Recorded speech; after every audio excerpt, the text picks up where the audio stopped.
신명기 6장 1절로부터 9절 말씀입니다. 신명기 6장 1절로부터 9절 말씀입니다. 다 찾으셨으면 한 절씩 교독하시겠습니다. 이는 곧 너희의 하나님 여호와께서 너희에게 가르치라고 명하신 명령과 규례와 법도라 너희가 건너가서 차지할 땅에서 행할 것이니 곧 너와 내 아들과 내 손자들이 평생 내 하나님 여호와를 경외하며 내가 너희에게 명한 그 모든 규례와 명령을 지키게 하기 위한 것이며 또 내 나를 장구하게 하기 위한 것이다. 이스라엘아 듣고 삼가 그것을 행하라. 그리하면 내가 복을 받고 내 조상들의 하나님 여호와께서 내게 허락하신 같이 젖과 꿀이 흐르는 땅에서 내가 크게 번성하리라. 이스라엘아 들으라. 우리 하나님 여호와는 오직 유일한 여호와이시니 너는 마음을 다하고 뜻을 다하고 힘을 다하여 내 하나님 여호와를 사랑하라. 오늘 내가 내게 명하는 이 말씀을 너는 마음에 새기고 내 자녀에게 부지런히 가르치며 집에 앉아 있을 때든지 길을 갈 때든지 누워 있을 때든지 일어날 때든지 이 말씀을 강론할 것이며 너는 또 그것을 내 손목에 메어 기호를 삼으며 내 비단에 붙여 표를 삼고 또 내 집 문설주와 바깥문에 기록할지니라. 아멘. 이것은 하나님의 말씀입니다. 오늘의 설교 제목은 온 마음 다해 여호와를 사랑하라입니다. 아멘. 옛날 중국 제나라에 아름다운 처녀가 살고 있었습니다. 이 처녀가 얼마나 아름다운지 인근 동네에 소문이 나서 어느 날 두 집에서 동시에 청혼이 들어왔습니다. 그런데 동쪽에 사는 집은 그 인물이 변변치 못하고 사람이 좀 부족한 남자였는데 집안이 굉장히 부자인 부잣집 아들이었습니다. 또 한쪽 서쪽에 있는 집은 그 남자가 아주 잘생기고 능력도 출중하고 아주 똑똑한 사람인데 그 집이 형편없이 가난한 집이었습니다. 이 아름다운 처녀의 부모가 어느 집을 택할 건가 늘 고민하고 또 고민하여도 결정을 못해서 그 처녀에게 자기 딸에게 이렇게 이야기를 했습니다. 내가 아무리 생각해도 결정을 못하겠으니까 내가 스스로 결정을 해라. 만일에 동쪽에 있는 남자를 원하면은 오른손을 들고 서쪽에 원하는 남자를 원하면은 왼손을 들으라. 그렇게 이야기를 했답니다. 여러분은 어떻게 하시겠습니까? 근데 이 처녀가 두 손을 다 번쩍 들었다고 그럽니다. 그러면서 아버지에게 하는 얘기가 아버지, 저는 낮에는 동쪽에 있는 집에서 밥을 먹고 저녁에는 서쪽에 있는 집에서 자고 싶습니다. 그래서 그날부터 동가식 서가숲이라는 말이 나왔다고 합니다. 동가식 서가숲은 전에도 내용을 알고는 듣긴 들었었는데 그 뜻인지를 몰랐습니다. 사람들이 선택을 해야 되는 경우가 많은데 선택을 이걸 택해야 될 건가 저걸 택해야 될 건가 정말 참 헷갈리게 해서 잘 택하지 못하는 상태를 동가식 서가숲이라고 말한다고 합니다. 실존주의자 철학자 키엘게고르는 이것이냐 저것이냐는 두꺼운 책을 편찬했습니다. 그 책의 내용은 굉장히 복잡한데 간단하게 이야기하면은 사람은 늘 선택하는 존재라는 것입니다. 뭐 간단하게 해서 오늘 무엇을 먹을 것인지 또 오늘 어디를 갈 것인지 직업을 무엇을 선택해야 될 것인지 또 나의 인생의 가치를 무엇을 선택해야 될지 늘 선택한다는 그런 존재라고 말씀했습니다. 그 철학자가 그런 얘기를 했지만 우리가 봤을 때도 뭐 늘 그냥 단순한 얘기이지 않습니까? 우리는 매일 선택을 해야 하는 것입니다. 오늘도 뭘 먹을지, 오늘은 그 친구를 만날지, 아니면 차라리 내가 하고 싶었던 일을 해야 되는지 선택을 하게 되어 있습니다. 그런데 인간은 선택을 하고 나면 반드시 그 선택에 대한 책임을 지게 되어 있습니다. 자기가 그 선택에 대한 책임을 지게 되어 있는 것입니다. 이스라엘 백성들이 출애굽을 하고 난 뒤에 처음에 얼마나 기뻤겠습니까? 애굽에서 종살이하고 있다가 그 노역에서 해방돼서 자유의 몸으로 홍해를 건너고 나왔었을 때는 정말 하나님께 감사하고 매일매일 하나님을 찬양했을 것입니다. 근데 날이 가고 시간이 갈 때마다 물이 부족하고 낮에는 해가 쨍쨍하고 배가 고프고 반석에는 물이 나오지 않고 했을 때마다 그때부터 하나님을 원망하고 불평하고 반역을 했었습니다. 그것이 한 번도 아니고 두 번도 아니고 계속 하나님을 반역하고 불평했을 때 마침내 그들은 하나님의 심판을 받아서 불과 10하루만 도착할 수 있는 그 가까운 거리를 38년간이나 시내산에서부터 모압 평지까지 그 방황하다가 결국은 사막에서 다 죽고 말았습니다. 우리가 출애굽기나 민수기나 이 나오는 이 말씀을, 성경 말씀을 읽을 때 만약 우리가 거기에 있었다면 어떻게 했을 건가? 나는 어떻게 선택을 했을까를 생각해 보게 됩니다. 그들은 분명히 처음에는 하나님께 감사하고 하나님을 믿고 하나님을 찬양했지만 결국 순종하지 못했기 때문에 그들의 선택한 그 책임을 받아서 그들은 죽게 된 것입니다. 그들의 선택은 크게 잘못된 것입니다. 여러분, 오늘 우리가 읽은 성경 말씀이 신명기입니다. 신명기가 무슨 뜻입니까? 신명기. 신명기가 그 한자말인데 신자가 영화배우 신영균의 신자인데 다시 신자입니다. 다시 리피트해서 다시 명자는 계명명자입니다.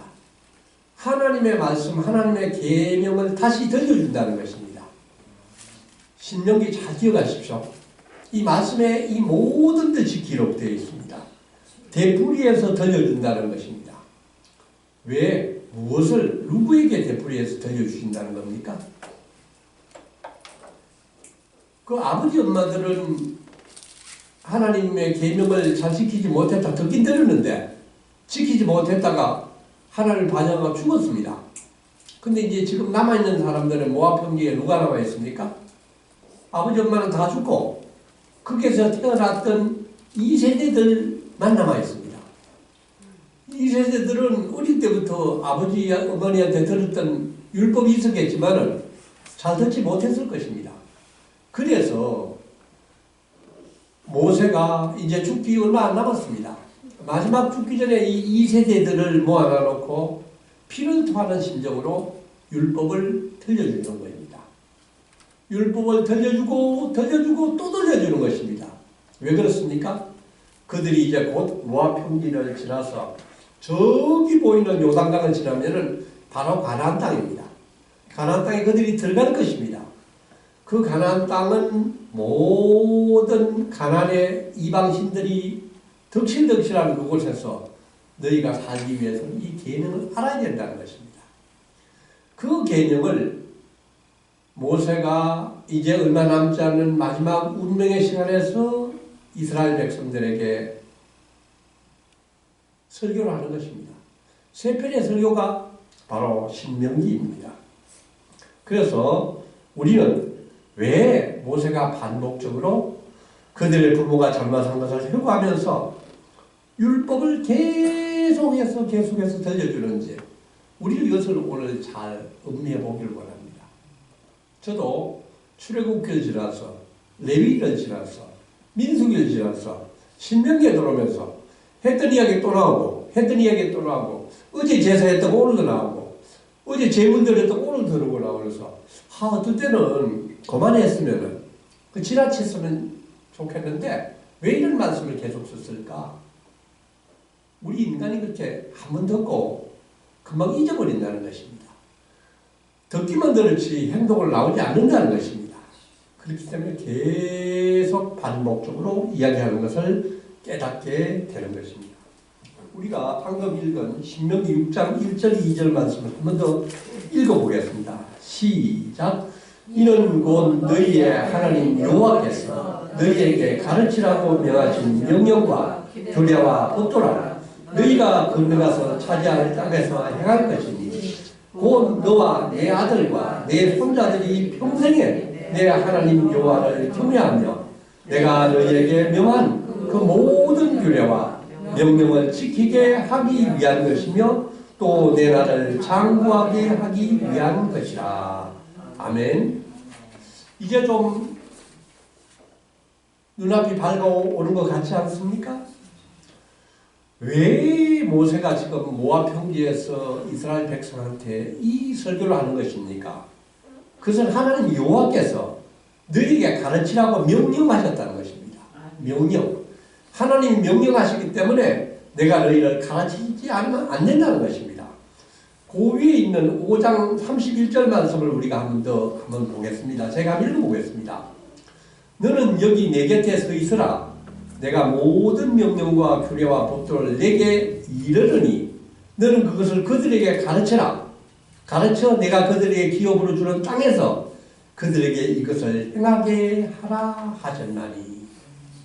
하나님은 모세를 통해서 율법과 규례와 명령을 이스라엘 백성들에게 가르쳐라. 반복해서 가르쳐라. 그리하면은 그들이 가나안 땅에 들어가서 그것을 행할 것이라는 것입니다. 아멘. 다시 한번 묻겠습니다. 모세가 왜 이스라엘 백성에게 하나님의 명령과 규례와 법도를 가르치는 것입니까? 첫 번째는 조금 전에도 말씀 나왔습니다. 이스라엘 백성이 가나안에 들어가서 율법에 따라 그대로 따라서 살도록 하기 위함입니다. 만약에 한두 번 가르쳤는데 그 말 뜻을 잘 못 듣고 돌아가면 우리는 잊지 않습니까? 그리고 허리멍텅한 상태에서 가나안 땅에 들어가면은 가나안에 많은 우상들이 있는데 그 문화에 동화되어 결국 너희가 죽게 될 것이라는 것입니다. 두 번째는 이 명령과 규례 법도를 계속 가르치는 목적은 그들이 하나님을 경외하도록 하기 위함입니다. 경외. 하나님을 경외하는 것이 무엇입니까? 하나님을 존경하고 무서워하는 것입니다. 우리는 사랑의 하나님, 용서하시는 하나님, 늘 복을 주시는 하나님만 생각하고 있는데 사실은 그 하나님은 우리가 그런 하나님이시긴 하지만 하나님의 백성이 하나님을 반역했었을 때는 죽을 수 있다는 것을 알고 두려워해야 된다는 것입니다. 그래서 잠언 1장 7절은 여호와를 경외하는 것이 지식의 근본이라고 말씀하고 있습니다. 미련한 자는 지혜와 훈계를 멸시한다고 했습니다. 세 번째 목적이 있습니다. 명령과 규례와 법도를 가르치는 목적이 제일 중요한데 세 번째는 그 규례와 법도를 따라 살면은 그들에게 뭐를 주시겠다는 것입니까? 복을 주시겠다는 것입니다. 그래서 저는 이 성경 말씀을 읽으면서 우리가 참 기도를 많이 하죠. 주님, 저에게 복을 주시옵소서. 사업이 잘 되게 하여 주시옵소서. 우리 아들이 이번에 시험에 합격하여 주시옵소서. 복을 많이 구하는데 사실은 복 받는 길이 간단하구나. 무엇입니까? 하나님의 명령과 규례를 따라서 그 말씀 따라 살면은 반드시 우리에게 복을 주시겠다고 약속한 것을 우리가 깨닫기를 원합니다. 하나님의 은혜는 하나님이 주시는 이 축복은 은혜의 선물이지만 조건이 있습니다. 무엇입니까? 하나님의 말씀에 반드시 순종해야 된다는 것을 우리에게 깨우쳐주는 말씀인 줄 믿습니다. 아멘. 우리가 3절을 또 한 번 더 읽어보겠습니다. 시작. 이스라엘아 듣고 삼가 그것을 행하라. 그리하면 내가 복을 받고 내 조상들의 하나님 여호와께서 내게 허락하신 같이 적과 꿀이 흐르는 땅에서 내가 크게 번성하리라. 아멘. 3절을 보면은 하나님의 말씀을 듣고 성심껏 섬기게만 하면은 아브라함에 약속했던 복, 야곱에게 약속했던 복, 요셉을 통해서 약속했던 이 모든 복이 바로 우리에게 전해지고 우리뿐만 아니라 우리의 자식, 우리의 손주들까지 대대로 주시겠다고 약속하시는 것입니다. 여호와를 바라보고 여호와 말씀만 묵상하면은 대대로 자자손손 복을 받게 된다는 것을 우리에게 약속하고 있습니다. 이게 또 4절 5절 말씀을 우리가 한번 더 읽어보겠습니다. 시작. 이스라엘아 들으라. 우리 하나님 여호와는 오직 유일한 여호와시니 너는 마음을 다하고 뜻을 다하고 힘을 다하여 내 하나님 여호와를 사랑하라. 아멘. 이스라엘아 들으라. 쉐마 이스라엘. 우리가 방금 읽은 신명기 6장 4절 5절 말씀은 신명기 말씀 중에서 가장 중요한 말씀입니다. 신명기 말씀 중에 딱 중요한 말씀 하나를 뽑아라 하면은 바로 6장 4절 5절 바로 이 말씀을 뽑아야 됩니다. 또 어떤 분은 구약 중에서도 가장 중요한 말씀을 뽑아라 그러면은 이 말씀을 뽑습니다. 이스라엘아 들으라. 우리 하나님 여호와는 오직 유일한 여호와시니 너는 마음을 다하고 뜻을 다하고 힘을 다하여 내 하나님 여호와를 사랑하라. 사랑하는 성도 여러분, 오늘 우리는 방금 읽은 신명기 6장 4장 5절 말씀을 오늘부터 집에 돌아가셔서 또 이번 주일날 교회 나오실 때까지 이 말씀을 계속 반복해서 외우시길 바랍니다. 그리고 가능하다면은 그 화장대에 거울에 좀 써서 붙이기도 하고 또 화장실에 거울 같은 데 좀 써서 붙이고 집안 곳곳에 써서 붙이면 아마 복이 우리에게 임할 줄 믿습니다. 왜냐하면 우리가 이 말씀대로 살기 때문입니다.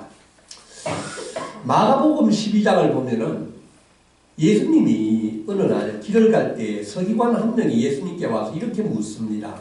마가복음 12장 29절입니다. 예수님, 성경 중에서 제일 중요한 계명이 무엇입니까? 이 말씀을 예수님께 묻습니다. 그때 예수님이 이렇게 대답하셨습니다. 첫째는 이것이니 이스라엘아 들으라. 곧 우리 하나님은 유일한 주시라. 내 마음을 다하고 목숨을 다하고 뜻을 다하고 힘을 다하여 주 너희 하나님을 사랑하라. 예수님이 이 말씀을 서기관 한 명에게 들려주셨습니다. 예수님은 그러면 이 말씀을 어디에서 보셨겠습니까? 바로 신명기 6장 4절 5절 말씀을 너무나도 잘 알고 계셨던 것입니다.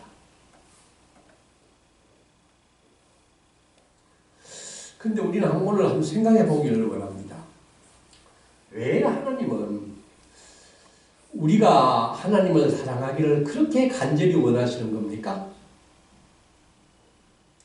하나님은 온 천지를 다 창조하시고 온 우주 만물을 다 지금 지배하고 계시고 세상에 있는 모든 것을 다 가지신 하나님인데 왜 한갓 피조물에 불과한 우리들의 사랑을 그렇게 간절하게 요구하시는 겁니까? 아무리 생각해도 저는 이해가 안 될 때가 있습니다. 그럼 뭐 좋아하면 좋아하고 안 하면 안 하고 하나님은 절대로 우리가 좋아하고 안 하고 상관없습니다. 하나님은 스스로 존재하시고 예전부터 우리가 있기 전부터 항상 존재하시고 계셨던 분인데 하나님 우리 찬송 없어도 괜찮으신 분입니다. 그런데 왜 하나님은 구태여 우리의 찬송을 받기 원하고 사랑을 받기 원하십니까? 이것은 하나님의 신비입니다. 도저히 생각해도 이해할 수 없는 신비입니다. 하나님은 창세기를 보면은 우리 인간만 유독하게 하나님의 형상을 따라서 창조했다고 말씀하십니다. 개나 소나 그 어떤 것도 하나님의 형상을 따라서 지은 게 없는데 오직 인간만 하나님의 형상을 따라서 지으셨다고 하고 짓고 난 뒤에 그만큼 감탄하시고 좋아하셨다는 것입니다. 또한 아담과 하와가 죄를 지었을 때 인간을 창조한 것을 후회하시고 탄식하시기도 하셨습니다. 창세기 6장 6절에서 7절 보면은 하나님이 인간 지으신 것을 한탄하시고 탄식하시고 마음에 근심하시고 내가 이것들을 지었음을 한탄하니라고 말씀하고 있습니다. 하나님 무엇이 답답해가지고 그렇게 한탄하시는 것입니까? 이 민물도 못한 건 그냥 확 썰어버리지.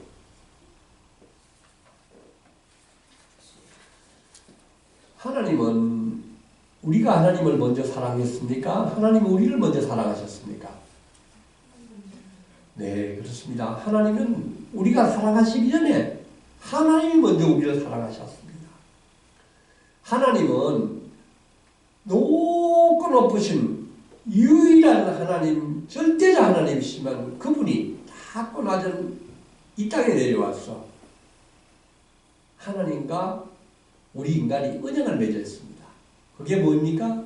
아브라함의 언약이고 모세와의 언약이고 다윗의 언약이고 하나님은 정말로 인간의 위치에 내려와서 우리를 사랑할 만큼 언약을 맺으셨습니다. 하나님이 우리를 얼마까지 사랑하셨습니까? 얼마만큼 사랑하시나요? 네? 네. 하늘만큼 땅만큼 사랑하시죠? 네, 그렇습니다. 하나님은 유일한 독생자 아들을 우리를 위해서 죽이시기까지 우리를 사랑하시는 분입니다. 하나님이 세상을 이처럼 사랑하사 독생자를 주셨으니 이는 저를 믿는 자마다 멸망하지 않고 영생을 얻게 하려 하심이라. 아멘. 요한복음 3장 16절 말씀 우리가 기억합니다. 또한 에베소서 1장 4절에서 5절 말씀을 우리가 한번 보기를 원합니다. 에베소서 1장 4절, 5절, 6절을 우리가 한 번 더 읽어보겠습니다. 에베소서 1장 4절, 5절, 6절 다 찾으셨습니까?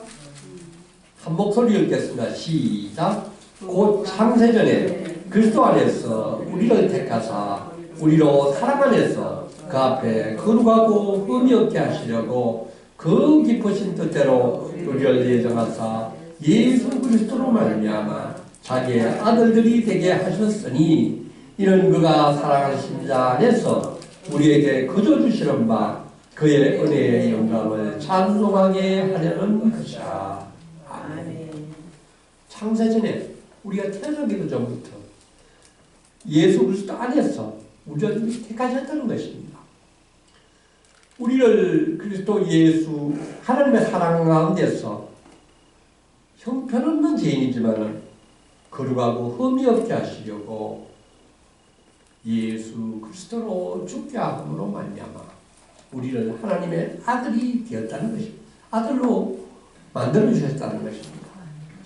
목적이 무엇입니까? 이 사랑의 목적이 무엇입니까? 그것은 6절입니다.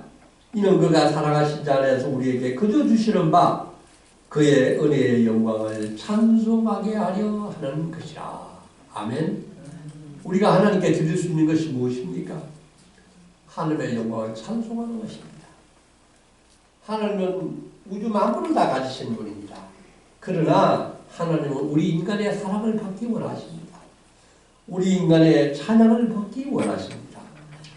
오늘 그 말씀이 바로 그 신명기 6장 4절에서 5절 말씀 우리는 마음을 다하고 목숨을 다하고 뜻을 다하고 힘을 다하여 주 우리의 하나님을 사랑하라고 말씀하고 있습니다. 또 한번 질문하겠습니다. 마음을 다하는 것이 뭡니까? 뜻을 다하는 것이 무엇입니까? 힘을 다하는 것이 무엇입니까? 구분이 됩니까? 마음은 옛날 사람들은 이 마음 안에 신체에 장기가 있다고 생각하고 이곳에 모든 마음 안에 인간의 생각과 의지, 계획이 다 이 마음 안에서 결정된다고 보았습니다. 그러므로 마음에서 생각하면은 모든 것이 다 끝이라는 것입니다. 그래서 마음을 다한다는 것은 내 생각과 의지를 몽땅 합쳐가지고 하나님을 섬긴다는 것입니다. 뜻을 다한다는 것도 마찬가지입니다. 마음을 다하는 것도 뜻을 다하는 것도 비슷한 말 같은데 뜻을 다한다는 것은 우리의 모든 감정과 열정과 욕망을 다 바쳐서 하나님을 사랑한다는 것입니다. 쉽게 이야기해서 생명을 잃는 한이 있더라도 그렇게 하겠다는 것입니다. 네 생명을 잃더라도 하나님을 사랑하겠다는 것입니다. 그래서 저는 특히 신명기 6장 4절 5절 말씀은 하나님을 사랑한다는 것은 감정적인 상태, 정말 그 감정이 아주 충만해져가지고 주님 하나님을 사랑합니다 고 외치는 그에서 지나서 행동으로 온 몸과 마음을 주님께 사랑한다고 고백하는 것이고 또 그 사랑을 실천하겠다는 다짐을 하는 것이라고 봐야 하는 것입니다.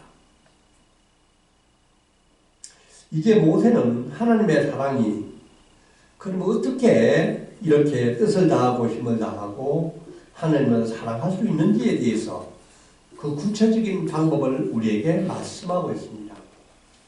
우리가 6절부터 9절을 우리가 한 번 더 읽어보기를 원합니다. 시작. 오늘 내가 내게 명하는 이 말씀을 너는 마음에 새기고 내 자녀에게 부지런히 가르치며 집에 앉아 있을 때든지 길을 갈 때든지 누워 있을 때든지 일어날 때든지 이 말씀을 강론할 것이며 또 너는 그것을 내 목에 메어 기호를 삼으며 내 미간에 붙여 표로 삼고 또 내 집 문설주와 바깥문에 기록할지니라. 아멘.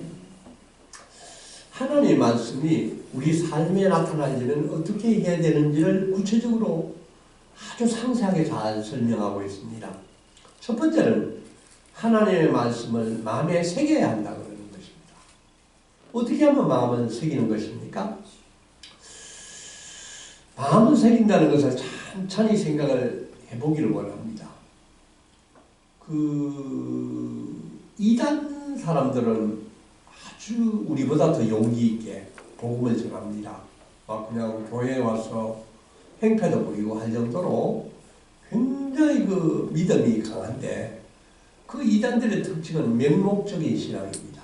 이 성경을 깊게 이해를 하지 못하고 부분을 고아가지고 만든 그 교주를 우리를 보는 그런 신앙의 그 어떤 틀에 완전히 감동을 받아가지고 오로지 그것이 최고인 양 와서 이 교회에 와서 오히려 자기들의 복음을 가지고 너네들은 가짜다고 떠드는 것이 바로 이단들입니다. 그러나 오늘 하나님의 말씀을 마음에 새기라는 것이 무엇입니까? 우리가 하나님의 말씀을 잘 봐야 한다는 것입니다. 하나님을 하나도 빼지 않고 잘 보면서 이 말씀이 무슨 뜻을 지녔는지를 온전하게 이해하고 온전하게 납득하고 이해한 후에 하나님의 말씀을 순수하게 받아들인다는 것입니다. 그러므로 말씀은 마음에 새긴다는 것은 굉장히 어려운 얘기입니다. 아무 말이나 마음에 새기면 큰일 나는 거죠.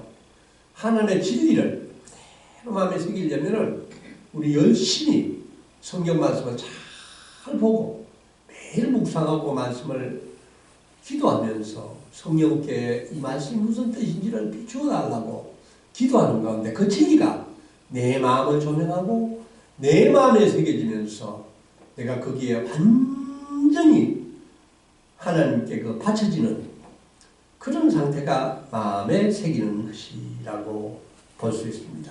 그러므로 하나님의 순종은 억지로 그냥 강제적으로 하지 못하는 게 아니라 바로 완전한 하나님의 이해, 완전한 하나님의 감동에서 나온 정말로 넘치는 감사와 기쁨으로 순종하는 상태에서 하나님을 찬양하고 그 하나님을 인정하는 상태가 바로 하나님의 말씀을 마음에 새기는 단계라고 볼 수가 있겠습니다. 두 번째는 부모들은 자녀들에게 말씀을 열심히 가르쳐야 된다고 하고 있습니다. 여호와 신앙의 1차적인 교육과 배움이 어디에서부터 시작됩니까? 교회입니까? 가정입니까? 네, 그렇습니다. 가정에서부터 출발한다는 것입니다. 이스라엘이 후세까지 계속 하나님의 백성 남을 수 있는 방법이 무엇입니까? 부모가 벌써 이 말씀을 마음에 깊이 있게 새기고 자식들에게 부지런히 가르쳐야 된다는 것입니다. 오늘 이 성경 말씀 보면 집에 앉아 있을 때나 길을 갈 때나 누워 있을 때나 일어나 있을 때나 언제든지 가르쳐야 한다는 것입니다. 저는 이 성경 말씀 읽으면서 옛날에 유행가 가운데서 앉으나서나 당신 생각, 이게 생각이 나더라고요. 얼마나 사랑하는 사람이 생각이 나면 앉아있을 때나 일어날 때나 그 사람의 생각이 끊이지 않는다는 것입니다. 이와 같은 상태가 아닐까. 얼마나 말씀이 좋으면은 앉아나, 누워나, 잘 때나, 목욕할 때나, 화장실에 있을 때나 항상 하나님의 말씀이 살아있어서 그 말씀이 생각나도록 자녀들에게 가르쳐야 된다는 것입니다. 성도 여러분, 우리는 어떻습니까? 집에 가서 자녀들에게 성경 말씀을 얼마나 가르치고 계십니까? 저는 요즘에 주말에 토요일 저녁에 손녀들 3명을 성경 공부를 하는데 얼마나 재미있는지 모릅니다.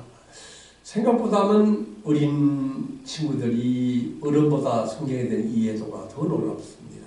질문 하나 들으면 깜짝깜짝 놀라는 질문을 하고요. 제가 오히려 성경을 가르치지만 그 친구들한테 오히려 깨달음을 얻을 때가 많습니다. 물론 그 연령차가 아직까지 초등학교 1학년, 3학년, 6학년이지만 3명은 다 아우르고도 남는 게 성경 말씀의 은혜인 것 같습니다. 지금 한국 교회와 한국 가정이 실패하고 있는 것이 바로 차세대 우리 아이들에 대한 신앙 교육이 실패를 하고 있습니다. 지금 어린이 주일학교가 문을 닫고 출석하는 아이가 급격하게 줄어들어 버리는 게 지금 한국 교회입니다. 왜 그렇습니까? 아이를 적게 낳기도 하지만은 지금 아이들이 어떤 상황에 있습니까? 어른은 돈을 최고로 지금 생각하고 있습니다.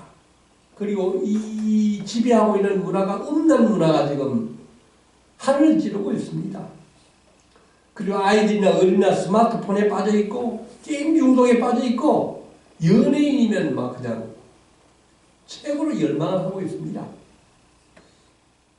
또한 학원 교육에 우리 모든 것을 맡기고 있습니다. 학교도 지금 아이들의 교육을 내팽개쳐 쳐놓고 있는 상태입니다. 모든 교육을 학원에 보내고 있습니다. 심지어 장로님, 권사님도 아이들 일요일날 학원에 보내지 교회에 안 나오게 하는 사람들 많습니다.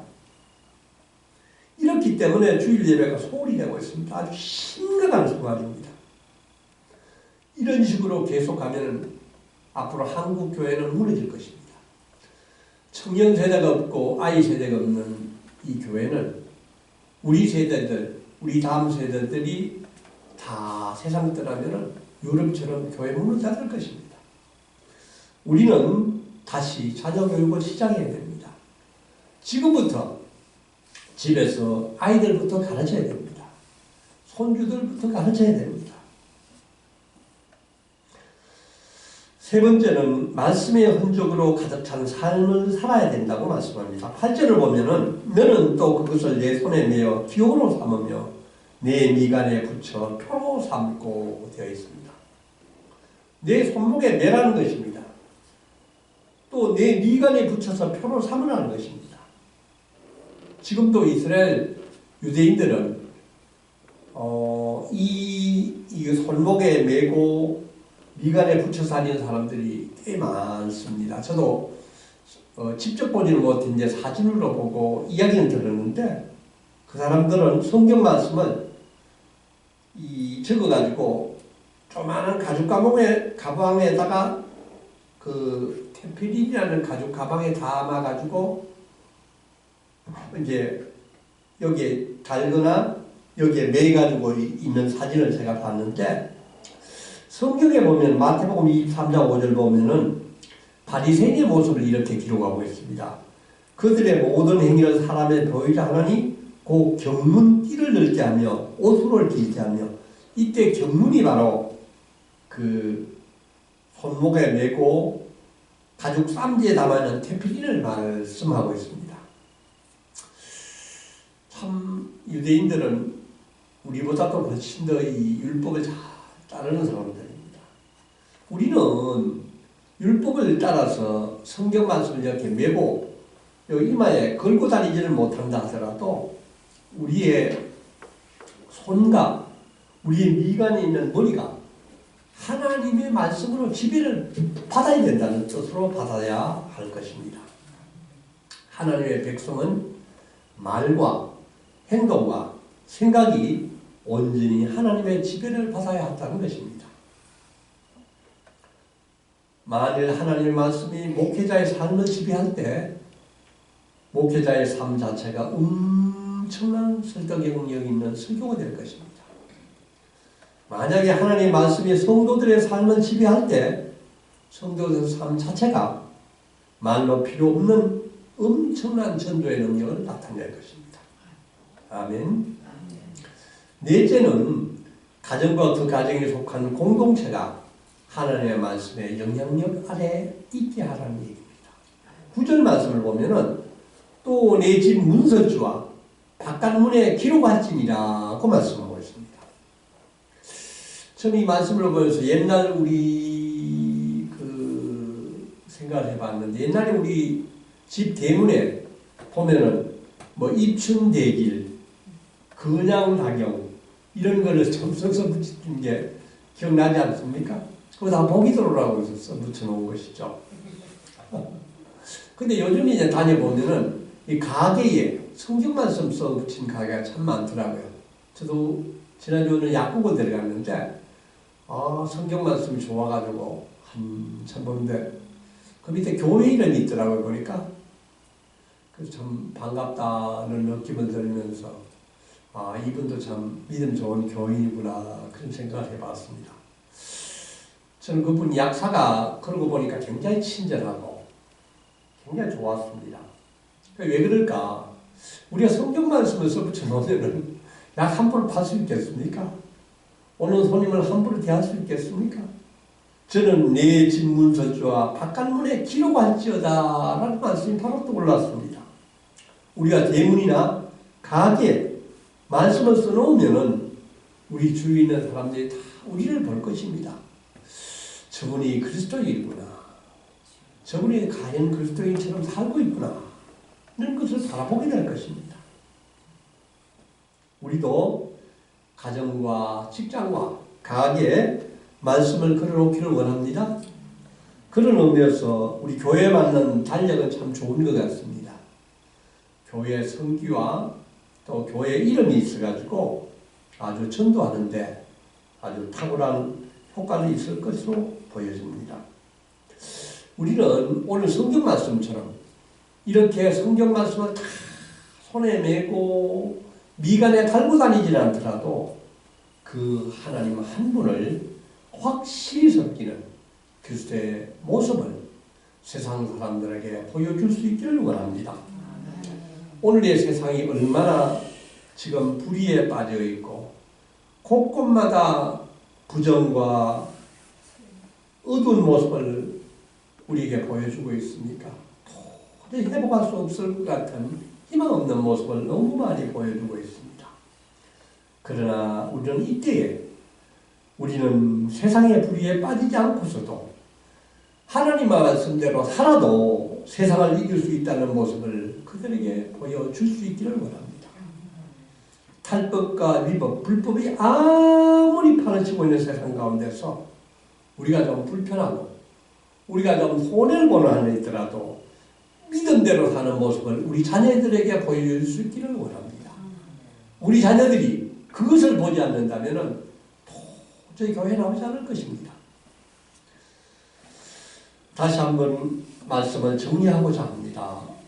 사랑하는 성도 여러분, 마음을 다하고 뜻을 다하고 힘을 다하여 한 분 하나님을 사랑할 수 있기를 원합니다.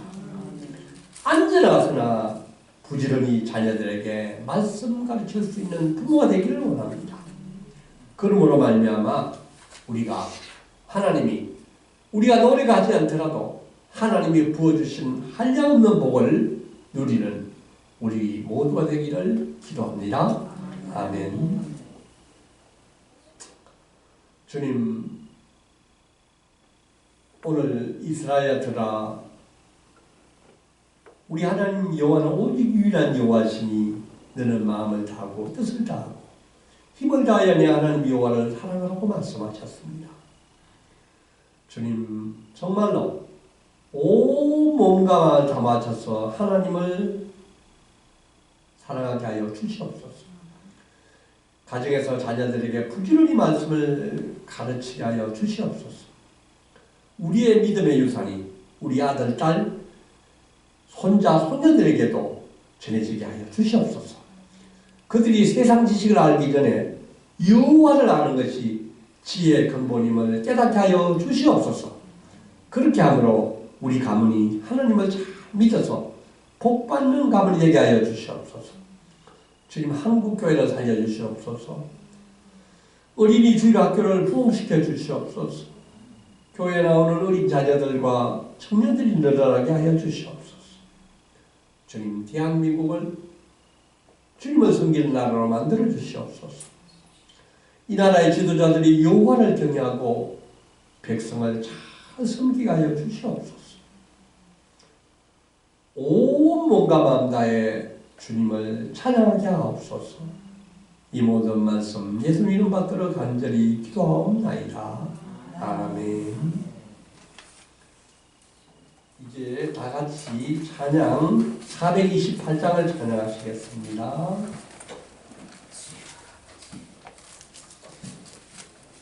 (428장입니다)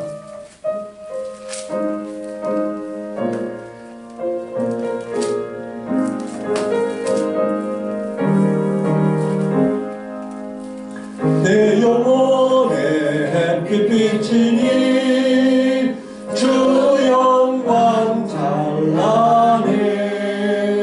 이 세상 어떤 빛보다 이 빛도 빛나니 주의 영광 빛난 왕께 내게 비춰 주시옵소서.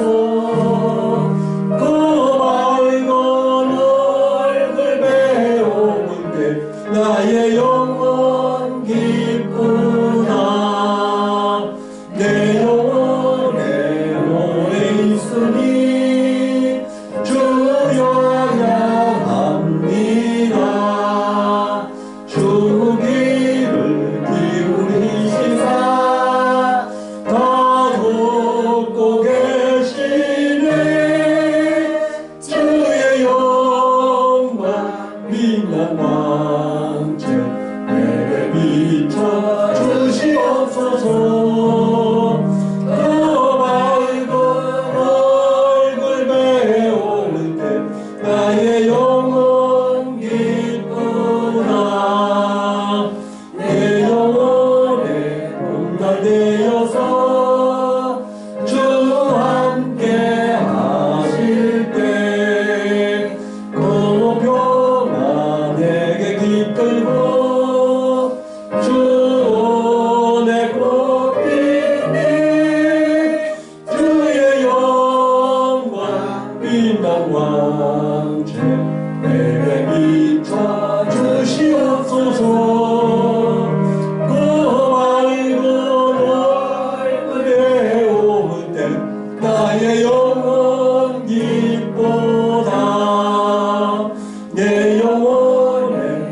여기 있소